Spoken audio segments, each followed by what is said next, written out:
Today is St. Patrick's Day. Happy St. Patrick's Day, everybody. I'm wearing a little bit of green and my socks have some shamrocks on them, shamrock socks.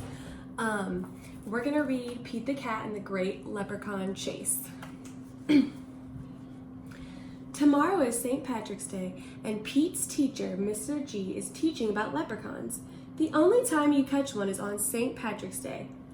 A leprechaun will bring you good luck, Mr. G says. Now, everyone in the class wants a leprechaun. Pete gets a great idea. He will open a leprechaun catching business. St. Patrick's Day comes and Pete gathers some supplies. He hangs a sign above his stand. This will be easy, Pete thinks. Do you think it's gonna be easy? Squirrel is Pete's first customer. I want a leprechaun, Squirrel says. I need good luck for my test. Cool, I'm on it, says Pete. A rainbow. Pete has a plan. He will follow a rainbow until he finds a leprechaun. Finally, Pete arrives at the end of the rainbow and finds Clover the leprechaun next to a pot of gold. Pete sneaks up behind Clover. Swoosh! Ah, he's got gold. He's got a lot of gold. But Clover is too fast. Did you think you could catch me so easily, he asks. Once there was a cat named Pete who thought nabbing some luck would be neat. Then he happened upon a smart leprechaun who he'll find quite tricky to beat. Clover disappears in a puff of green smoke. Pete will need a new plan. What do you think his plan should be to catch Clover? That afternoon, Gus visits Pete's lucky leprechaun catchers. I want a leprechaun, Gus says. I need good luck for my band recital. Pete says, I'll see what I can do. Pete plans to lure Clover out with his music. He plays a jaunty song on his guitar. Before long, Clover dances over to Pete. Just a little closer, Pete thinks. Suddenly, Clover starts spinning around Pete, round and round. Clover goes faster and faster.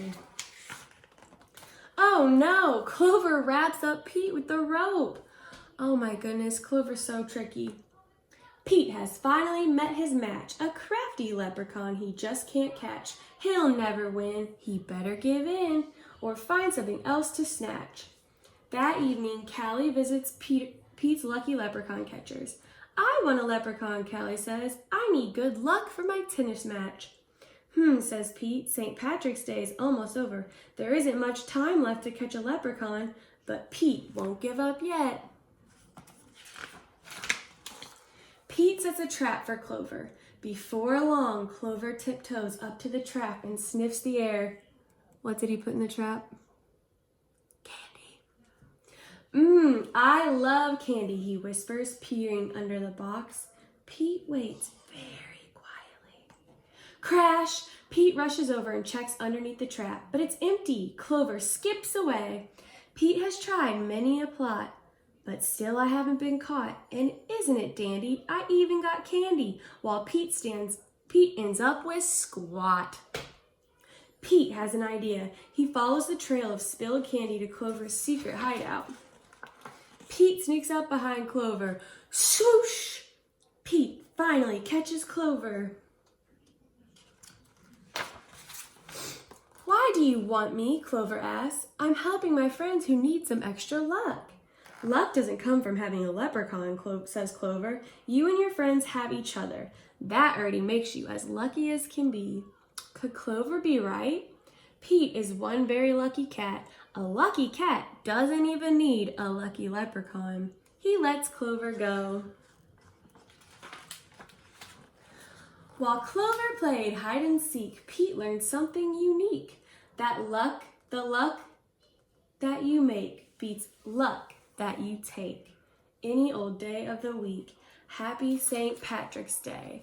And I will be right back with something that Clover left for me to show you guys.